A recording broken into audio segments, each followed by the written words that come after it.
pour l'aviation civile. Je voudrais m'arrêter pour rendre hommage à ce grand homme, ce bénéfice de Saint-Louis, dont l'aéroport porte le nom, et prier pour le repos de son âme. Je veux nommer Ousmane Masseck Ndiaye. Mesdames et messieurs, dans un discours à l'occasion de l'inauguration de l'aéroport de Saint-Louis le 14 juillet 2022, Son Excellence le Président de la République, M.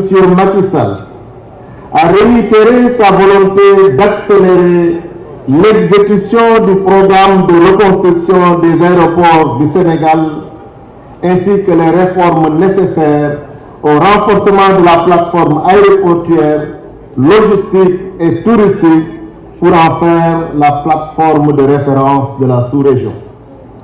Pour rappel, l'État du Sénégal a élaboré le plan stratégique hub aérien 2021-2025 et entamé sa mise en œuvre. Fermé à la circulation le 23 juillet 2020, l'aéroport de Saint-Louis a été complètement reconstruit par la société Transcom Electronic Systems pour un coût de 23 milliards 262 millions de francs CFA. Il a été inauguré le 14 juillet 2022 par son Excellence M. Macky Sall. Ainsi, cet aéroport modulaire s'étend sur 2170 mètres carrés avec une piste de 2500 mètres de long sur 45 mètres de large. Il est aussi équipé d'un dispositif d'assistance au sol et de lutte contre les incendies, ainsi que d'équipements d'aide à la navigation aérienne qui n'ont rien à envier aux aéroports internationaux tels que l'aéroport international Blaise Diagne de Diass, JFK ou encore Charles de Gaulle de Paris. La mise en exploitation technique et commerciale de l'aéroport international de Saint-Louis est une réponse fort éloquente de la pertinence du PRAS, le programme de reconstruction des aéroports du Sénégal, qui aujourd'hui va permettre de porter la ville de Saint-Louis à la hauteur de sa vocation présente et future. J'ai cité le président Macky Sall. En outre, il faut le rappeler, l'aéroport Ousmane Masseck Ndiaye part pour être un véritable levier de développement avec l'exploitation des ressources pétrolières et gazières près des côtes, en plus des activités agricoles, touristiques et des services, notamment l'enseignement supérieur.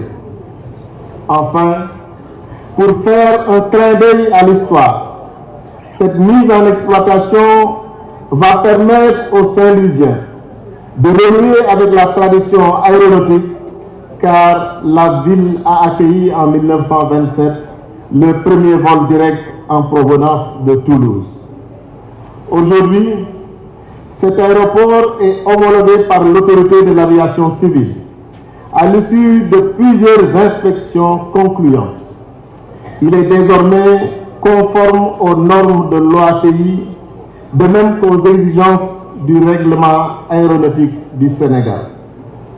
Je voudrais profiter de cette occasion pour féliciter l'ANACIM pour la supervision et AIBD-SA, gestionnaire, pour les moyens de mise en œuvre en conformité consentis en termes de personnel technique, de procédure et de réalisation.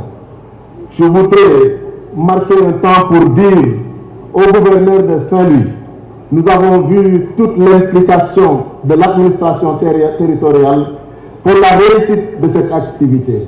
Vous êtes dans la logique de l'accomplissement des devoirs républicains. Quelqu'un l'a évoqué tout à l'heure. Votre passage à Thiès a été bénéfique. Ici, à Saint-Louis, j'ose espérer que le bon Dieu poursuivra de vous accompagner. Je voudrais également dire merci au DG de AIBD, merci au DG de l'ANACIM, merci aux différentes structures qui sont dans la sphère aéroportuaire et je déclare officiellement mise en exploitation l'aéroport Ousmane Masseck Ndiaye de Saint-Louis. Je vous remercie de votre aimable attention. Monsieur le ministre,